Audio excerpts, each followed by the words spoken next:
Формула-55 дает старт очередной мега-акции и разыгрывает 255 тысяч самани. Для участия в акции переходи на сайт formula55.tj, регистрируйся и участвуй. Розыгрыш проходит только на сайте с 15 февраля по 27 марта. Подробную информацию об акции можно получить по номеру 5500. Не упусти свою возможность. Спеши участвовать.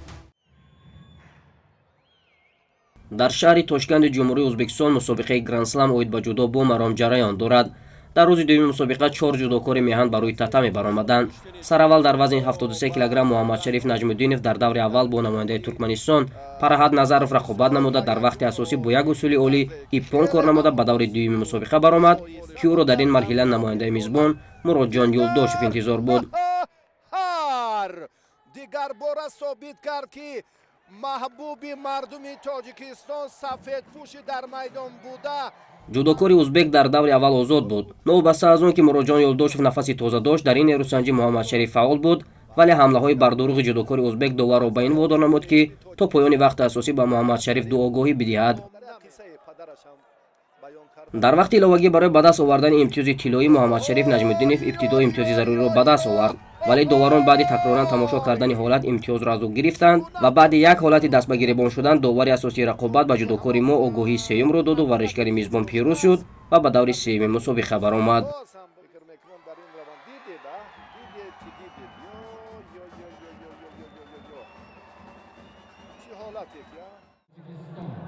ҳамчунин дар вазни то 73 кг ҷудокори шинохта ва маҳбуби кишвар Беҳрӯзи Хоҷазода ба рӯи татами баромад. Беҳрӯз дар марҳилаи аввал бо намояндаи Озарбойҷон Наримон Мирзоев даст ба гиребон шуд. дар ҳамон сониҳаҳои аввал Беҳрӯз аз фаъолӣ хеш дарак дода усулҳои гуногунро барои ба даст овардани имтиёз иҷро менамуд. ҳарифаш бошад танҳо роҳи гурез меҷуст ва чунин амалҳои ӯ аз чашми довар дур намонду огоҳиҳои пайҳамро дар рӯбарӯяш дид. то ба анҷом расидани вақти асосӣ Наримони озарбойҷонӣ корти зарди сеюмро гирифта дар ин нерӯсанҷӣ сарафканда берун шуд. Беҳрӯз бошад ба даври дуюми мусобиқа баромад.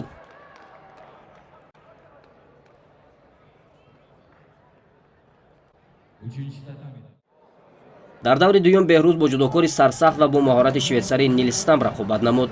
Нилс Стамп ғолиби Гранд-слами Телавив дар моҳи гузашта буда, ҳамчунин дар соли 2022 се нишони тилло дар мусобиқоти сатҳи баланд ба даст овардааст. Як дақиқа мондан то ба хотимаи вақти асосӣ ҷудокори шветсарӣ баъди як ҳамлаи натиҷаовар иппон кор карда дар ин нерӯсанҷӣ ғалаба намуд. Беҳрӯзи Хоҷазода бошад аз ҳамин марҳила Гранд-слами Тошкандро тарк кард.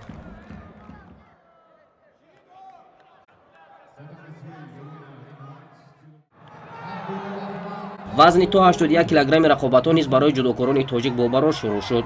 Сомон Маҳмадбеков ҷудокори бо маҳорати меҳан дар даври аввали мусобиқа бо намояндаи кишвари Миср Абдулғани Абдурахмон ба рақобат пардохт. дар вақти асосӣ ҳеҷ кадоме аз ҷудокорон имтиёзе ба даст оварда натавонистанд ва ғолиб дар Голден Скул муайян шуд. дар 30 сонияи вақти изофагӣ Сомон Маҳмадбеков ҳарифи мисрии хешро буғӣ намуда роҳашро ба даври дуюм ҳамвори ҳамвор сохт.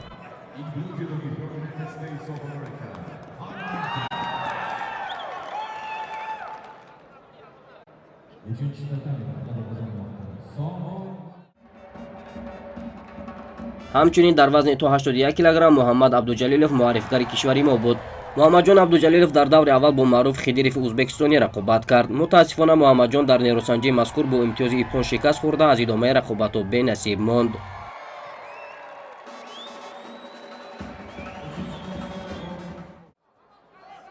Сомон Маҳмадбеков дар даври дуюм бо намояндаи Украина Сергей Крившач ворди майдони рақобат шуд. дар ин дидор ҳар ду аз дасту бозии қавӣ якдигар шаҳодат доданд ва намегузоштанд ки бо усуле кадоме соҳиби имтиёзе бишавад. вале ҷудокори тоҷик бо дасту бозии рустамонаи хеш дар сониҳаҳои охир соҳиби як вазари шуду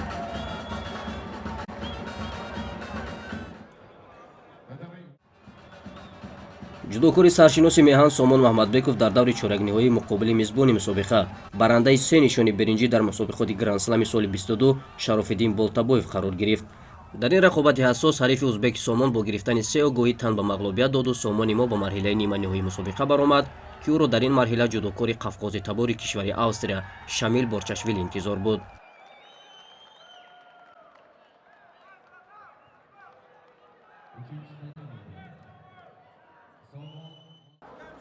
Сомон дар рақобат муқобили ҷудокори бо маҳорати австриягӣ пеш аз муҳлат дучори боғ шуд. ҳарифи ӯ тавонист ибтидо як вазаре кор кунад ва баъдан баъди як партофт ӯро дар ҳолати асайкоми нигоҳ дошта пирӯзиашро таъмин сохт.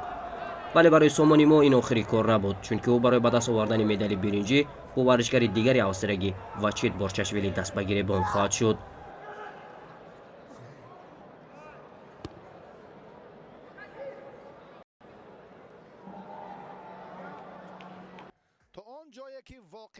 همین گونه بعد یک استراحت نه آنقدر طولانی سامان محمدبیکوف برای به دست آوردن نشان برنجی گرند اسلمی تاشکند با بورچاشویلی نوبتی به رقابت پرداخت.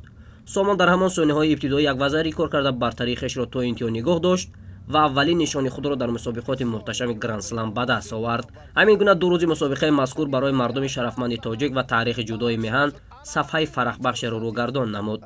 در روز آخر مسابقه نیز باز 4 جداکار دیگر شرف کشوری ما را حمایت خواهند کرد. جهانگیر مجیدوف و کامرانشاه اوساپیریان در وزن تا 90 کیلوگرم، المراد ابراهیم زاده همراه با تیمور رحیموف در وزن اضافه 100 کیلوگرم جلوی هنر خواهند کرد.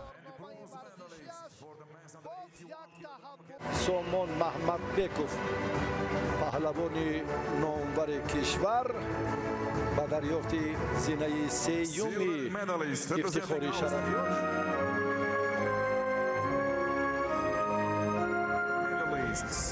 Men under 81 kilo.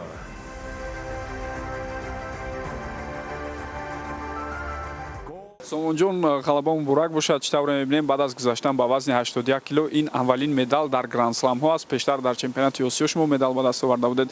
امروز عموما هنرنمایی خود را در مسابقه گرند اسلم تاشکند چگونه بها می‌دید؟ رحمت برای تبریکاتون. Конечно, امروز очень тяжело будет грифтан медалей. Один из самых тяжелых схватков. Яком схватка, то чором хамаш тяжело будет грифтан. خب رقابت مقابل شراف‌الدین بولتابویف که ورزشکار ازبکستان بود چگونه برای شما سپری شد؟ بسیار وزبین بود. ما دیدیم، ما در تالار احساس کردیم. من قطعیش 3 ماه پیش گرفتگی بودم در همین تاشکند در چمپیونات جهان. در اونجا просто немного خطا کردم. سخواتکار را هم خیلی نمونه پدرکا کردم. در آغازی میدونستم که وای یکم دویم منوت زور میزنه بعد از جون سوس میشوه. بعد هم خیلی تاکتیک قطعی 3 تا 6 قطعی غالبا بردم. خب تمنیات شما با مردم تاجیکستان با مخلصانتون چگونه است؟ در آخر می‌خواستیم همین را فهمیم. رحمت کنم برای دستگیریتان. این مدال نیتوکا من، این مدال همه بالشکمان. رحمت کنم شما. تشکر زیاد، موفقیت. رحمت کنم. مثل روز یکم گرند اسلم تاشکند 2023 برای ورزشکاران ما بسیار با موفقیت جنببست شد و در روز دوم ورزشکار امیدبخش و جوان کشورمان سامان محمدبیکوف در رقابت‌های وزنی 81 کیلو توانست خیلی نتیجه ارزنده را به دست آورد. او در نهایت کار سزاوار مدال برنجی شد و در شاه سفره افتخاری در برابر ورزشکاران دیگر از جمله از کشور استرالیا، از کشور ازبکستان توانست مقام جایگاه خود را پیدا کند. دوام روزهای اخیر چطور ما شاهد شده ایستادیم هنرنمای بسیار ارزنده و خوبی جداکاران کشورمان در گرند اسلم تاشکند به نظر میرسد و پگاه باز 4 نفر آنها به رقابت‌ها میپردازند که انتظار آن هستیم مثل روز یکم و دوم حتما آنها نیز با مدال به وطن برمیگردند. پرویز محمدامین، پرویز نوریان و کامران جلالوف مخصوص برای برنامه اطلاعاتی خبر از شهر تاشکند جمهوری ازبکستان.